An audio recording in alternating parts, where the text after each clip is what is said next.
ان کا پلان یہی تھا کہ ہم پارٹس میں الیکشن کرائیں گے، جتنے دل کرے گا استعفے قبول کریں گے، صوبائی اسمبلیوں کے نہیں کریں گے. تو پھر اس کے بعد جو ہے وہ یہاں پہ 2/3 نیچے بھی لے جاتے اور وہ 18ویں ترمیم اڑاتے ہیں، ایوارڈ اڑاتے، وہ مرضی کے فیصلے لے آتے، مرضی کی چیزیں لے آتے، صدارتی نظام لے آتے. کوئی ان کا کیا بگاڑ سکتا؟ وہ تو ڈیموکریٹس تو ہے ہی نہیں. اچھا جو صاحب اب سینٹ کے انتخابات کی بات ہو رہی ہے تو اب یہ اوپن ہو کلوز ہو، جو تھریٹ ہے سب کے لیے وہ پاکستان پیپلز پارٹی ہے. پچھلے سینٹ کے انتخابات میں بھی سرپرائز پیپلز پارٹی نے ہی دیا تھا، جہاں پہ بندے بھی کم تھے وہاں پہ بھی جیت گئے. یہ ہے کیا، یہ نسخہ کیمیا ہے کیا جو آپ لوگوں کے پاس ہے؟ دیکھیے کچھ نہیں ہے، سمپل بات یہ ہے کہ پہلا تو یہ جب ہم نے عدم اعتماد کی بات کی تو لوگوں کو سمجھ نہیں آ رہی. اب جب پاکستان پیپلز پارٹی نے یوسف رضا گیلانی صاحب کو اتارا میدان میں تو پہلے خود ہماری جو اتحادی پارٹی ہیں ان کو بھی سمجھ نہیں آ رہی. جب وہ سمجھایا تو ان کو ایک دم سے سمجھ آیا تو انہوں نے ساروں نے ایکسیپٹ کر لیا. اب آپ کہ یہ کچھ صرف سینٹ کا الیکشن ہے کہ حکومت کے پسینے چھوٹے ہوئے، اور اگر اتحادی بھی ناراض ہے، جو 22-25 لوگ ان کے اپنے ناراض ہیں پی ٹی آئی کے، اگر وہ ان کو ووٹ نہیں کرتے تو یوسف رضا گیلانی صاحب جیت جائیں گے. اور اگر جیت جاتے ہیں تو حکومت تو اپنا مینڈیٹ کھو دیا، ہم انہیں کہیں گے کہ آپ اپنا مینڈیٹ کھو چکے، آپ اعتماد کا ووٹ لیں. یہ تو انڈائریکٹ عدم اعتماد ہو جائے گا جس کے لیے ان کے پسینے چھوٹے ہوئے، کیونکہ سنگل ووٹ ہے. اچھا لیکن اب اس میں اتحادیوں کی آپ بات کر رہے ہیں، لیکن بات وہ ہے کہ اپنی جماعت والے بھی آج جو پرائم منسٹر نے خطاب کیا اس میں کہا ہے کہ جی ہمارے لوگوں کو خریدا جا رہا ہے، یعنی پی ٹی آئی والوں کے لیے کہتے ہیں منڈی لگی ہوئی ہے سینٹ کے انتخابات میں. تو کس نے منڈی لگائی ہوئی ہے؟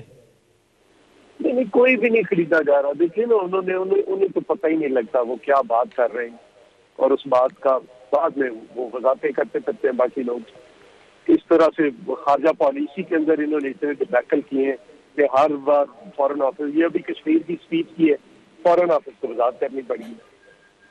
اسی طرح سے سعودی عرب پہ فارن آفس کو وضاحت کرنی پڑ گئی، ایران پہ کرنی پڑ گئی، بے شمار مواقع. ابھی بھی دیکھیں نا کیا کہہ رہے ہیں. اس دن انہوں نے کہا جی کہ بلوچستان میں 60 سے 70 کروڑ روپیہ لگ رہا ہے جی.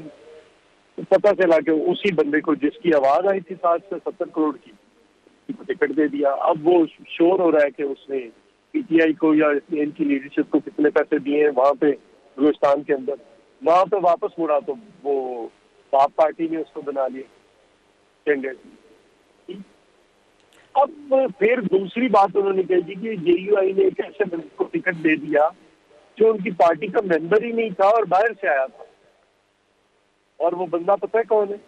اعظم سواتی صاحب، جو وہ ان کا منسٹر ہے. مجھے پتہ ہی نہیں ہوتا کہ وہ کیا بات کر رہے ہیں. میں یہ کہہ رہا ہوں کہ دیکھیں کسی کا ووٹ ڈالنا، اگر بندہ ووٹ ڈالنے لگتا ہے وہ کسی دوسری پارٹی کو ڈالے تو چلو غلط ہو گیا. اگر ایک بندہ ووٹ ڈال ہی نہیں رہا، بس عامر لیاقت سے لے کر کتنے لوگ کہہ رہے کہ ہم نے حفیظ شیخ کو ووٹ نہیں دینا، کہہ رہے نا. اگر وہ ووٹ نہیں دیتے اس پہ تو کوئی نہیں لگتا، کچھ بھی نہیں لگتا. خیر ابھی تو سر ٹائم بھی ہے، دیکھیں آخری ٹائم پہ کیا ہو جاتا ہے وہ بھی علیحدہ ایک چیز ہے دیکھنا ہے. اب پاکستان پیپلز پارٹی کے متعلق میں بات کرتا ہوں. سندھ میں تو بہت اچھے ریزلٹس آئے آپ لوگوں نے جو لیے ہیں کہ نمبر 2 اور 3 پہ تو کوئی تھا ہی نہیں، ایگزسٹ ہی نہیں کرتا تھا، ضمانتیں ضبط ہو گئی. لیکن پنجاب میں جو پاکستان پیپلز پارٹی ذوالفقار علی بھٹو کے زمانے میں تھا، اب وہ والا اثر کیوں نہیں نظر آ رہا؟ اور جماعت اس کے لیے کیا کر رہی ہے؟ ظاہری بات ہے آپ بھی عہدیدار ہیں پنجاب کے لیول پہ، اور ظاہری بات ہے پنجاب کے علاوہ حکومت نہیں بن سکتی. پاکستان پیپلز پارٹی اس پہ کیوں پیچھے نظر آ رہی ہے؟ دیکھیے کوئی پیچھے نظر نہیں آ رہی. کب سے توڑ رہے ہیں پیپلز پارٹی؟ 77 سے لگے ہوئے توڑنے پیپلز پارٹی. یہ 18 کے الیکشن میں نواز لیگ کے خلاف تھے، لیکن سب سے زیادہ بندے کس کے توڑ کر لے کر گئی ہے اسٹیبلشمنٹ؟ Peoples party. پنجاب میں جو کوئی الیکشن لڑنے والا تھا وہ سارے توڑ کے لے گئے. ان حالات میں پیپلز پارٹی کا زندہ رہ جانا ایک معجزہ ہے، اور ابھی ہم دوبارہ ریوائیو کرنا شروع کر دیے. آپ دیکھیں گے چند دنوں میں ہم آنے والے دنوں میں بلاول صاحب کا پروگرام بنا رہے ہیں، اور اس سے چیزیں آپ دیکھیں گے بہت بہتر ہونا شروع ہو جائے. اچھا لیکن چوہدری صاحب کیونکہ آپ بھی سیاست کے اسٹوڈنٹ بھی ہے، ظاہری بات ہے کہ ہوا ہوتی ہے، ایک ویو آتی ہے، جو چیز آتی ہے، تو اس کے لیے کیا صورتحال بنانی پڑے گی آپ لوگوں کو، کیا تو ہوگا؟ وہ جی آپ کو پتا ہے نا کہ ہمارے کتنے تھے 1990 میں ہمارے ساتھ کیا ہوا تھا، ہم پھر واپس ریوائو کیے، پھر 1997 کے الیکشن میں کیا ہوا تھا، صرف 14 سیٹیں رہ گئی، 2002 میں پیپلز پارٹی نے پھر ریوائو کیا تھا، 2008 میں ہماری حکومت بن گئی، یہ ہوتا رہتا ہے، یہ کوئی ایسا ایشو نہیں اچھا پی ڈی ایم کے آ جاتے ہیں، جو لانگ مارچ کی بات ہو رہی ہے، ریوائو کرنے کی۔ چلے وہ تو پھر ظاہری بات ہے، میدان بھی ہے، ٹائم بھی ہمارے سامنے آ جائے گا، ایوری تھنگ وڈ انفولڈ۔ اب پی ڈی ایم کا جو لانگ مارچ کی بات آ رہی ہے، 26 مارچ کا ہے، احتجاج کا بھی ہے، مختلف باتیں، ظاہری بات ہے مشاورت بھی چل رہی ہے، تو رمضان کی کنسیڈریشن ہے آپ لوگوں کے سامنے کہ رمضان کی بھی آمد ہوگی 2-3 تو ہفتے بہت میں؟ دور ہے جی، یہ رمضان تو بہت دور ہے، 12 اپریل تک ہے، 12 اپریل کس نے دیکھا؟ چلیے ٹھیک ہے، کوئی آپ لوگوں کا 126 دنوں کا پلان نہیں ہے کہ شارٹ ٹرم آپ لوگوں کا اگر ہوا بھی تو ہوگا؟ شارٹ ٹرم آپ لوگ سمجھ ہی نہیں پا رہے ہیں، یہ اس قسم کا لانگ مارچ نہیں ہے کہ عمران خان لاہور سے نکل پڑا تو لانگ مارچ ہو گئے، یہ سارے پاکستان سے ساری جماعتیں نکلیں گی، اکیلے مولانا صاحب نکلے تھے تو ان کی سانسیں پھولی ہوئی، جب کشمیر سے لوگ نکل آئیں گے، جی بی سے نکل آئیں گے، کے پی سے نکل آئیں گے، بلوچستان سے نکل آئیں گے، پنجاب سے نکل آئیں گے، سندھ سے نکل آئیں گے، یہ اس کو سسٹین کیسے کر پائیں گے؟ اچھا چوہدری صاحب، لوگ آئیں گے، لوگ چلے جائیں گے، لیکن ایک جو باریک بات آپ لوگ کر رہے ہیں، چلے جائیں گے۔ وہ کہہ رہے ہیں کہ جی ان ہاؤس چینج کی بات، یہ آپ یوسف رضا گیلانی کا بھی آپ نے حوالہ دیا کہ وہاں سے وہ آ کر آپ وہ کریں گے، اس کی کتنی پاسبلٹی ہے؟ کیا یہ حقیقت پہ مبنی کوئی چیز ہے؟ کوئی بیک گراؤنڈ ہوم ورک ہوا ہے اس پہ؟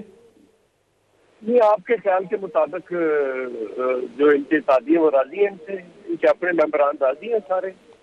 سر آپشن کی بات ہوتی ہے نا کہ وہ ہو جائیں، تو وہ پھر آپ لوگوں کے ساتھ بھی تو نہیں ہے نا ابھی؟ پالیٹکس کے اندر آپ لوگوں نے دیکھیں نا، ایم کیو ایم نے سوچنا ہے کہ انہوں نے اپنی اس حکومت کو بچانا ہے کہ اپنی سیاست بچانی ہے۔ کاف لیگ جو ہے وہ بھی سخت ناراض ہے اور مطالبات رکھ رہی ہے، ان کے اپنے ممبران ناراض ہیں اور مطالبات رکھ رہے ہیں۔ لیکن چوہدری صاحب دیکھیں نا، اب کاف لیگ ہے، ایم کیو ایم پاکستان ہے، اب یہ تو آئے ہوئے ہیں نا، ان کے ساتھ ملے ہوئے بھی ہیں، اور ظاہری بات ہے کیسے ملے ہوئے؟ جی پاکستان تحریک انصاف کے ساتھ ہی ہے نا ہر جگہ پہ، اور وہ ناراضگی بھی شو کرتے ہیں، کیسے لیکن ملے ہوئے؟ جہاں پہ موقع آتا ہے ان کے اگر ساتھ ہی ہوتے ہیں۔ ایم کیو ایم کا خارج مقبول صدیقی یہ کہتا ہے کہ مجھے تو یہ نہیں پتا میں اس وقت کے ساتھ کیوں ہوں، تو اس کا کیا مطلب ہے؟ جی لیکن سر وہ پاکستان پیپلز پارٹی کے ساتھ بھی تو نہیں ہے نا، سندھ میں بھی جو آپ کی صورتحال ہے، اپوزیشن ویسے ہے۔ یہ جی کہا ہی نہیں ہے کہ پیپلز پارٹی کے جی ساتھ ہے۔ اسی طرح پی ایم ایل کیو کی ہے تو ان کے سینیٹر ہیں کامل علی یہ آغا۔ آپشن آپ دیکھیں نا، آپ ہر چیز کو لے رہے ہیں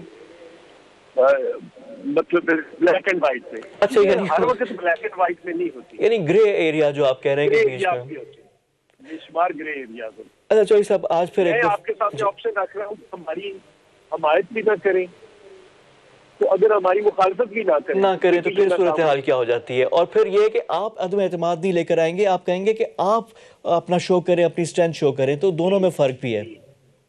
اچھا چوہدری صاحب لاسٹ ایک چیز ہے، وہ مہنگائی کا طوفان ہے، مہنگائی کا طوفان آیا ہوا ہے، آج گھی کی قیمتیں بڑھ گئی ہے، پیٹرول ہے، بجلی ہے، اب یہ ساری چیزوں پہ اپوزیشن کی وہ والی اسٹرانگ آواز نہیں آتی جو باقی چیزوں پہ آتی ہے، گورنمنٹ کے خلاف بیانات آتے ہیں، یہ عوامی ایشوز ہیں، ان کو کیوں نہیں زیادہ ڈسکس کیا جاتا؟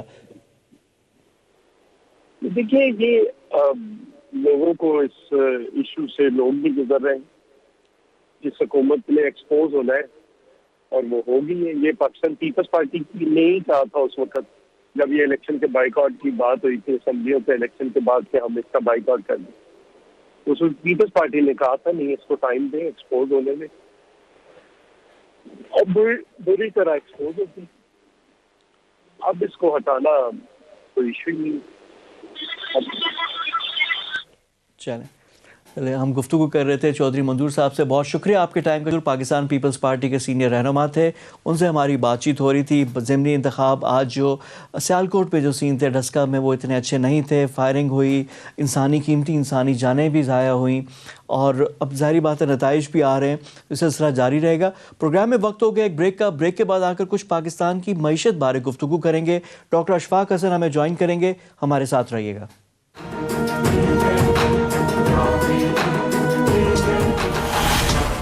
میرے ساتھ پروگرام میں موجود ہے ڈاکٹر اشفاق حسن خان، ماہر معیشت ہیں، ان سے ہم گفتگو کریں گے۔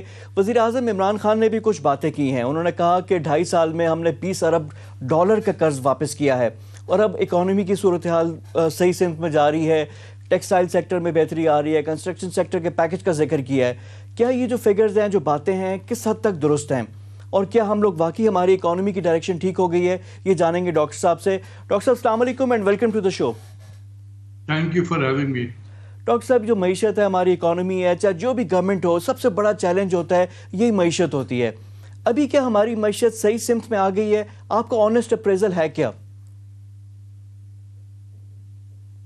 دیکھیں، یہ بڑا ڈیفیکلٹ سوال آپ نے کیا ہے مجھ سے کہ معیشت آ گئی ہے، پٹری پہ چڑھ گئی ہے۔ یس، پٹری پہ چڑھ گئی تھی، پٹری پہ چڑھ گئی تھی۔ جب سے جنوری فیبرری 2020 سے IMF کا پروگرام سسپینڈڈ تھا، ہم سب نے دیکھا کہ ہم نے پینڈیمک سے بھی ہم گزرے اور اس کے بعد پاکستان کی معیشت نے ایک اپورڈ ٹرینڈ لیا۔ ایکسپورٹس بھی بڑھ رہا تھا ہمارا، لارج اسکیل مینوفیکچرنگ جو انڈسٹریل گروتھ ہے اس میں بھی اضافہ ہو رہا تھا۔ تو ہم ڈائریکشن صحیح تھا اور اس کی وجہ یہ ہے کہ ہمارے پرائیویٹ سیکٹر کے اندر ایک کانفیڈنس آیا تھا، کیونکہ جب آپ IMF کے پروگرام میں رہتے ہیں تو آپ اسٹیٹ آف انسرٹنٹی میں رہتے ہیں کہ کل کس وقت ایکسچینج ریٹ کہاں چلا جائے گا، یہ ڈسکاؤنٹ ریٹ کدھر پہنچے گا، یہ بجلی گیس پانی کی قیمت کدھر جائے گی۔ تو جو انڈسٹریلسٹ ہے وہ اسٹیٹ آف انسرٹنٹی میں ہوتا ہے، کیونکہ IMF کے پاس یہی 3-4 انسٹرومنٹ ہوتے ہیں۔ وہی بات ہے ڈاکٹر صاحب، اب تو IMF پھر واپس آ گیا 1.5 سال کے بعد، اب پھر کیا وہی چیزیں ہیں؟ میں یہی کہہ رہا تھا نا کہ جب تک IMF نہیں تھا پاکستان کی معیشت ٹھیک ڈائریکشن پہ جا رہی تھی۔ اب چونکہ ہم دوبارہ ریوائیو کر رہے ہیں IMF کے پروگرام کو، تو ایک انسرٹن سی کیفیت ضرور آ گئی ہے۔ میرے اندر بھی انسرٹنٹی ہے، مجھے کوئی کانفیڈنس نہیں ہے کہ یہ ایکسچینج ریٹ یہیں رہے گا یا کہاں نکل جائے گا۔ مجھے کوئی کانفیڈنس نہیں ہے کہ یہ ڈسکاؤنٹ ریٹ یہیں رہے گا، بلکہ میری تو کوشش ہے اور خواہش بھی ہے اور اکانومیکلی بھی فیزیبل ہے کہ اس وقت ہمارے انٹرسٹ ریٹ کو 5% ڈسکاؤنٹ ریٹ ہونا چاہیے، لیکن اب آگے کا کوئی پتہ نہیں ہے۔ اور ڈاکٹر صاحب، آپ کی خواہش ادھر رہے گی، لیکن جو کرنے والے ہیں وہ ہے گورنر اسٹیٹ بینک، ہماری اکانومی ہے حفیظ شیخ صاحب جن کو ابھی سینیٹر بنا رہے ہیں، رزاق داؤد صاحب ہیں۔ اب یہ لوگ جو سارے ہیں 3-4 لوگ، اب ان کا پولیٹیکل پارٹی سے کوئی ایفیلیشن نہیں ہے، تحریک انصاف کی گورنمنٹ میں شامل ہے لیکن ان کا لینا دینا نہیں۔ اب یہ فیصلے تو ان کا ہی تھا، ایک اکنامک ایڈوائزری کونسل بھی بنی تھی، آپ بھی اس کے ممبر تھے، اب اس کی کیا صورتحال ہے؟ ایک ایڈوائز دینے والا، اور اگر یہی ہم نے کرنا ہے، ندیم بابر ہو گئے، رزاق داؤد ہو گئے، رضا باقر ہو گئے، تو پھر ہونا تو یہی ہے۔ آپ بلاسفیمی کے وہ ہو رہے ہیں، مرتکب ہو رہے ہیں، اس لیے کہ رضا باقر اور حفیظ شیخ کو کوئی مشورہ دے سکتا ہے؟ وہ یہ سمجھتے ہیں کہ knowledge is our exclusive wisdom, ہمیں کسی کے مشورے کی ضرورت نہیں ہے۔ تو جس کاؤنسل کا آپ ذکر کر رہے تھے وہ تو بہت پہلے ہی ڈیفنکٹ ہو چکا ہے، ٹھیک ہے نا۔ وہ بس ایک نوٹیفیکیشن چاہیے اس کو آفیشلی ختم کرنے کا، ابھی تک نوٹیفائی نہیں ہوا، لیکن وہ ایک طریقے سے اسی لیے میں کہتا ہوں ڈس فنکشنل ہے، تو اس کو چھوڑ دیں۔ اور دوسری یہ کہ آپ بلاسفیمی کر رہے ہیں یہ کہہ کر کہ ان کو مشورے کی ضرورت ہے، ہرگز نہیں بھائی، یہ بڑے قابل لوگ ہیں، ان کو کسی مشورے کی ضرورت نہیں ہوتی ہے۔ تو دوسری چیز آپ نے کہی کہ ان کی پارٹی سے کیا تعلق ہے، یہ تو پارٹی کے سربراہ کو سوچنا چاہیے نا کہ ہم تو تحریک انصاف کی حکومت آئی ہے اور جتنی بھی کی منسٹریز ہیں وہ ان کے لوگوں کے پاس بھی نہیں ہے، تو یہ پارٹی کے صدر کو، عمران خان صاحب کو، پرائم منسٹر جو ہیں، یہ ان کو سوچنے کی چیز ہے، یہ میرے اور آپ کے سوچنے کی چیز نہیں ہے یہ۔ اچھا ڈاکٹر صاحب، ابھی حال ہی میں آپ کا ایک بیان بھی آیا تھا جس پہ آپ نے کہا کہ اس گورنمنٹ کے لیے جان بوجھ کر ٹریپس رکھے گئے تھے، اکنامی کے چیلنجز تھے، گزشتہ گورنمنٹ کو پتا تھا، اور انہوں نے جان بوجھ کر ایسی مشکلات چھوڑی ہیں اس گورنمنٹ کے لیے کہ اکنامیکلی یہ صحیح طرح نہ ہو سکے۔ تو کیا پرائم منسٹر کے پاس کوئی بندہ نہیں ہے جو ان کو صحیح مشورہ دے سکے، اس سے آگاہ کرے؟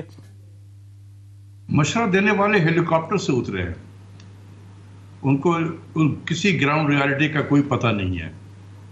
جو لوگ یہاں رہتے ہیں انہیں پتا تھا کہ یہ معیشت کو کیسے خراب کیا جا رہا ہے.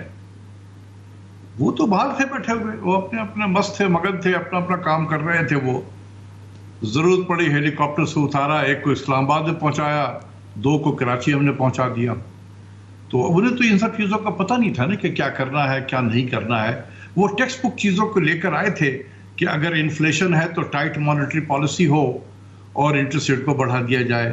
جب وہ بھول گئے کہ پاکستان میں انفلیشن یہ ڈیمانڈ سائڈ سے نہیں آتا ہے ایکسیسو ڈیمانڈ کی وجہ سے, بلکہ یہ سپلائی شارٹیج کی وجہ سے ہوتا ہے. کراس ڈائیگرام کبھی آپ نے دیکھا ہوگا نا, تو جب ڈیمانڈ کر شفٹ کرتا ہے, ایکسیسو ڈیمانڈ ہوتا ہے, تو آپ دیکھیں گے کہ پرائز بھی بڑھتا ہے اور آؤٹ پٹ بھی بڑھتا ہے. تو اس کو کم کرنے کے لیے یہ ڈیمانڈ سائڈ کے انسٹرومنٹ استعمال کیے جاتے ہیں جس کو ہم انٹرسٹ ریٹ کہتے ہیں. لیکن اگر قیمتیں بڑھ رہی ہیں سپلائی شارٹیج کی وجہ سے, تو سپلائی کر شفٹ ہوتا ہے لیفٹ ورڈ, تو آپ دیکھیں گے کہ پرائس بھی بڑھ جاتا ہے اور آؤٹ پٹ بھی کم ہوتا ہے. تو وہاں پر آپ استعمال کریں سپلائی سائڈ کی پالیسی. اگر اس سے پرابلم ہے, آپ ڈیمانڈ سائڈ انسٹرومنٹ کو استعمال کریں گے تو پھر یہی تباہی ہوگی جو آج ہوئی ہے. اچھا ڈاکٹر صاحب اس کو تھوڑا میں چاہتا ہوں کہ آسان الفاظ میں ذرا آپ اس کو ایکسپلین بھی کر دیں, کیونکہ ذرا ٹیکنیکل ہو گئے. ابھی جو مہنگائی ہے پاکستان میں, یہ یعنی کہ شرح سود ہوتی ہے, اس کو زیادہ کر دیں تاکہ مہنگائی کم ہو, یہ پاکستان میں اپلیکیبل نہیں ہے. آپ اس کو پہلے بھی 12 بتا چکے ہیں. لیکن ساتھ ساتھ آئی ایم ایف کا تڑکا بھی تو ہے نا, کہ آئی ایم ایف کہتا ہے کہ جی بجلی کے ریٹ بڑھا دیں, جو سرکولر ڈیٹ ہے آپ کا اس کو کم کرنا ہے, تو وہ بھی چیزیں اس میں شامل ہو جاتی ہیں. یہ جو میں نے آپ کو سمجھانے کی کوشش کی ہے, آپ میرے آڈینس نہیں ہے جو سن رہی ہے, آپ کے آڈینس نہیں ہے. اس کا آڈینس گورنر اسٹیٹ بینک ہے, حفیظ شیخ بھی نہیں ہے, اس بیچارے کو بھی نہیں پتا ان سب چیزوں کا جو میں نے آپ کو بتایا. گورنر کو پتا ہوگا, ٹھیک ہے نا, اس لیے میں نے سمجھایا. حرف عام میں یہ ہے کہ پاکستان میں انفلیشن جو ہے وہ سپلائی سائڈ سے آتا ہے. ٹماٹر کی قیمت شارٹیج ہو گئی, کراپ خراب ہو گیا, ٹماٹر کی قیمت بڑھ گئی, انفلیشن پیدا ہو جاتا ہے. آلو ٹھیک سے نہیں ہوگا, پیاز نہیں ہوگا, گندم کی شارٹ فال ہو گئی ہے, چینی کم ہو گیا ہے, یہ اس طریقے سے پرائسز بڑھتی ہیں. دوسری چیز یہ ہے کہ گورنمنٹ خود قیمتیں بڑھا دیتی ہے. اگر بجلی کی قیمت گورنمنٹ بڑھائے, گیس کی قیمت گورنمنٹ بڑھائے اور پیٹرول کی قیمت بڑھائے سر, اور اس میں ٹیکسز کا, پی ڈی ایل کا اور جی ایس ٹی کا ایک سائزبل چنک ہو. میں وہی بتا رہا ہوں کہ پیٹرولیم سے اگر آپ ریونیو اکٹھا کرنے میں لگ جائیں, کیونکہ آپ ہماری انیبلٹی ہے کہ ہم لوگوں سے اکٹھا نہیں کر سکتے ہیں, تو چلو پیٹرولیم سے لے لیں, تو پیٹرولیم مہنگا ہوگا. جب پیٹرولیم مہنگا ہوگا, بجلی مہنگی ہوگی, گیس مہنگی ہوگی, تو یہ حکومت خود کر رہی ہے نا, تو اس کا انٹرسٹ ریٹ سے کیا تعلق ہے؟ میں یہی کہنا. پھر دوسری چیز یہ کہ کیا آلو, پیاز, ٹماٹر, گندم, چینی کی قیمت انٹرسٹ ریٹ کو بڑھا کے آپ کم کر سکتے ہیں؟ یہ انسٹرومنٹ ہے ہی نہیں ہے پاکستان کے لیے. یہ ٹیکسٹ بک ہے, جو باہر سے آئے ہیلی کاپٹر سے, انہیں گراؤنڈ ریالٹی کا پتہ نہیں ہوتا ہے. ٹیکسٹ بک میں یہی پڑھا ہوا ہوتا ہے, آتے ہیں وہ امپلیمنٹ کرتے ہیں. اچھا ڈاکٹر صاحب, اب آپ سے دیکھیں, اگر کوئی مشورہ مانگے اور اکانومی کو ٹھیک کرنے کے لیے, ظاہری بات ہے آپ نے خدمت بھی کی ہے, you part of the government, آپ نے ٹائم بھی گزارا ہے اس میں, کیا کیا میجرز ہیں جو کرنے چاہیے ابھی تاکہ اکانومی بہتر ہو؟ ہوم گرون سولوشن کیا ہے؟ دیکھیے, ہوم گرون سولوشن بالکل ہے, پہلے بھی تھا, آج بھی ہے. آپ کیا سمجھتے ہیں کہ میں نے جب پرائم منسٹر سے کہا اکنامک ایڈوائزری کاؤنسل کی میٹنگ میں کہ آپ آئی ایم ایف میں نہ جائیں, تو کیا میرے پاس پرائم منسٹر نے پوچھنا تو تھا نا کہ اگر نہیں جائیں گے تو پھر کیا ہے آلٹرنیٹو؟ تو میں نے آلٹرنیٹو بھی دیا تھا پرائم منسٹر کو, اس وقت بھی دیا تھا, آج بھی ہے. دیکھیں, ہمیں ڈالر چاہیے ہوتا ہے نا, جس کی کمی کی وجہ سے ہم آئی ایم ایف میں جاتے ہیں. $6 بلین کے لیے $40 بلین ایک سال میں نقصان کر دیا ملک کا. وہ $6 بلین ہمیں 3 سال 39 مہینے میں ملے گا, اور ہم نے 1.25 سال میں $40 بلین کا نقصان اس ملک کو کر دیا اس آئی ایم ایف کے پروگرام میں. وہ آرٹیکل بھی میں نے پبلش ہوا ہے, سب لوگوں نے پڑھا ہے. تو دیکھیں, آج بھی آلٹرنیٹو ہے. میں آج بھی کہہ رہا ہوں کہ دیکھیں, ہمارا امپورٹ جو ہے وہ پھر $5 بلین مہینے پہ پہنچ گیا ہے. تو آپ اگر لینئرلی پروجیکٹ کرتے ہیں تو $60 بلین ہوگا, اور ہم پھر 2019 میں پہنچ جائیں گے, جس کا بار بار پرائم منسٹر کہہ رہے ہیں. اور یہ امپورٹ ایکسچینج ریٹ کے ڈی ویلیویشن سے نہیں ٹھیک ہوگا, نہ انٹرسٹ ریٹ کے بڑھانے سے ٹھیک ہوگا. آپ بہت سارے جو ہے آپ آئیڈینٹیفائی کریں ان ایکسپورٹس کو جو نان ایسنشل ہے, امپورٹس کو جو لگژری ہے. میں بار بار کہتا ہوں یہ 8 سے 10 آئٹم ہوں گے, صرف 8 سے 10 آئٹم, اس کے 2 سال کے لیے بین کر دیں. لوگ کہیں گے کیا WTO دے گا اجازت؟ بالکل دیتا ہے WTO اجازت. اس کا آرٹیکل ہمیں اجازت دیتا ہے کہ جب کوئی کنٹری بیلنس آف پیمنٹ کے پرابلم میں ہو تو وہ بین کر سکتا ہے, ٹائم باؤنڈ, نان ڈسکریمنیٹری. تو ہم کر سکتے ہیں وہ لیکچر آئٹمز, موبائل فونز کا, جو مہنگے موبائل فونز ہیں, آپ کو دیکھیں, چیز کا آپ نے ایگزامپل دی تھی ایک دفعہ. اس مالی سال میں جب یہ ختم ہوگا نا, یہ ملک جس کے پاس ڈالر نہیں ہے $2 بلین سے زیادہ کا امپورٹ کرے گا موبائل فون. زیب دیتا ہے ہمیں $2 بلین کہ صرف موبائل فون کی امپورٹ. جس ملک کے پاس پیسے نہیں ہے 2500 2,000 cc سے زیادہ کی گاڑیاں امپورٹ ہو رہی ہیں. بڑے بڑے آپ دیکھیں کہ جو اسمبلی کا اجلاس جب ہو رہا ہو تو پارلیمنٹ کے سامنے اگر کھڑے ہو جائیں گے نا تو ایسے ایسے گاڑیوں میں لوگ اترتے ہیں ہمارے ممبر آف پارلیمنٹ, جیسے 1 بیڈروم اپارٹمنٹ اڑتا ہوا آپ کی طرف آ رہا ہو. زیب دیتا ہے اس ملک کو. اچھا ڈاکٹر صاحب یہ ذرا سمجھائیں تو صحیح, یہ جو گاڑیوں کی کمپنی ہے وہ 50 لاکھ کی گاڑیاں انہوں نے کی ہیں اور ساری کی ساری بک گئی ہیں 2 مہینے 3 مہینے میں. جو SUVs ہیں, جو بڑی گاڑی ہیں, ان کی جو ہے جیسی اناؤنس ہوتی ہے وہ ملتی ہی نہیں ہے, لوگ پیسے لے کر جا رہے ہیں. کراچی کی پراپرٹی کو دیکھیں 10 گنا بڑھ گئی ہے. تو یہ پیسہ کہاں پہ ہے؟ یہ سمجھ نہیں آتی کہ اکانومی کی ہماری حالت یہ ہے تو لوگ, ملک غریب ہے, لوگ امیر ہیں. ایسے ہی ہوا جب جس ملک میں کرپشن ہوگا تو پھر ملک غریب ہوتا ہے, لوگ امیر ہو جاتے ہیں. یہ تو سب کو پتا ہے. سر تحریک انصاف کی گورنمنٹ آئی تھی, وہ کرپشن پہ بڑی بات کرتی تھی. پرائم منسٹر کہتا ہے کہ جی اوپر والا اگر ٹھیک ہو نیچے ہوتا ہے. تو کیا وہ کدھر گیا وہ دعویٰ؟ وہ چیزیں کہاں پہ ہے؟ اب اوپر کے لیول پہ اگر کرپشن نہیں ہو رہی پرائم منسٹر کے لیول پہ, تو نیچے والا وہ کہتے ہیں ریٹ بڑھ گیا ہے, اب جب سختی آپ کرتے ہیں تو یہ کہاں جائیں اور کیسے اس کو حل کریں مسئلے کو؟ دیکھیے بات یہ ہے کہ کچھ ہمارا جو اسٹیٹ کا ریٹ ہے نا وہ بھی کمزور ہو گیا ہے. ہمیں جو کرپشن کرنے والے ہیں, چوری کرنے والے ہیں, انہیں یہ ضرور پتا ہے کہ اگر میں نے یہ کیا تو پہلی بات یہ کہ ہم پکڑے نہیں جائیں گے, اور اگر پکڑے گئے بھی جس کے بہت تھوڑے سے چانس ہے تو بہت تھوڑے سے چانس ہے کہ ہم کنوکٹ بھی ہوں گے, اور اگر کنوکٹ بھی ہو گئے جس کے بہت تھوڑے سے چانس ہیں تو بہت تھوڑے سے چانس ہے کہ میں عدالت جیل میں جا کے رہوں گا, میں باہر چلا جاؤں گا, بیماری ہو جاؤں گا اور ہر طرح کی بیماریاں مجھ پہ لاحق ہو جائیں گی, حکومت مجھے باہر بھیج دے گی. تو یہ جب یہ حالت ہو کہ کرپشن کے سے اس کو آپ کو پتا ہے کہ سزا نہیں ملتی ہے مجھے, تو مجھے تو پورا اگر مجھے اپرچونٹی ہے تو میں بلا خوف و خطر جو ہے کروں گا یہ کام. تو یہ ریٹ آف دی اسٹیٹ کی کمزوری ہے, اس کو اسٹیٹ کے ریٹ کو بحال کرنا چاہیے. اور یہ ہماری معیشت پہ براہ راست اس کا امپیکٹ آ رہا ہے. چین میں کوئی کرپشن کیوں نہیں کرتا؟ ادھر بڑے بڑے وزیروں کو انہوں نے مار دیا, شوٹ کر دیا. تو بالکل ٹھیک ہے, ہم کہیں گے نہیں ہم وہ نظام نہیں لا سکتے ہیں. تو پھر بھائی کچھ چلو چین والا کام نہ کرو, کچھ تو کرو, کنوکٹ تو کرو, سزائیں تو دو تاکہ لوگوں کے اندر ڈر اور خوف پیدا ہو.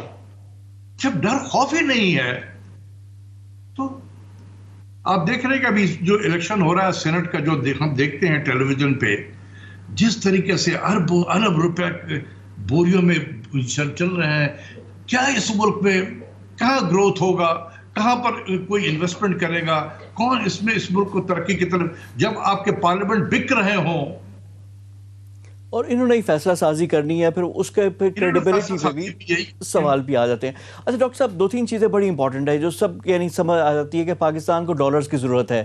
اب وہ ڈالرز کے باہر سے انویسٹمنٹ آئے, فورن ڈائریکٹ انویسٹمنٹ ہو, یا ہم اپنی جو پرائیویٹائزیشن کریں ادھر سے بھی کریں, یا ایکسپورٹس بڑھائیں, ریمیٹنسز سے. ایک تو ڈالر کی ضرورت ہے. دوسرا جو ہم لوگ نقصان کر رہے ہیں سرکاری اداروں میں, جو اسٹیٹ اونڈ انٹرپرائزز کہا جاتا ہے, بڑے بڑے ہمارے ادارے ہیں جو مالی خسارے میں, اور ہر جگہ پہ آپ کو جس طرح PIA کی ایگزامپل لے لیں کہ جہاز کا بھی امپاؤنڈ ہو رہا ہے, باقی چیزیں ہو رہی ہے. اسٹیل مل پہ عدالتوں کو کہنا پڑ رہا ہے کہ 3 سال سے بند ہے اور آپ اس کو سیلریاں دے رہے ہیں لوگوں کو. اب یہ ان کو ٹھیک کریں یا بیچ دیں, نہیں چلا سکتے, ان کا کیا کریں ہم لوگ؟ دیکھیں ہم اس کو نہ اسٹیل مل کو نہ چلا سکتے ہیں اور نہ بیچ سکتے ہیں, دونوں ہی صورتیں یہی ہو گیا ہے. بات یہ ہے کہ جب ادارے سرکار کے پاس ہوں گے تو وہ امپلائمنٹ ایجنسیز بن جاتی ہیں. ہم سب کو پتہ ہے کہ PIA میں, اسٹیل مل میں یا ریلوے میں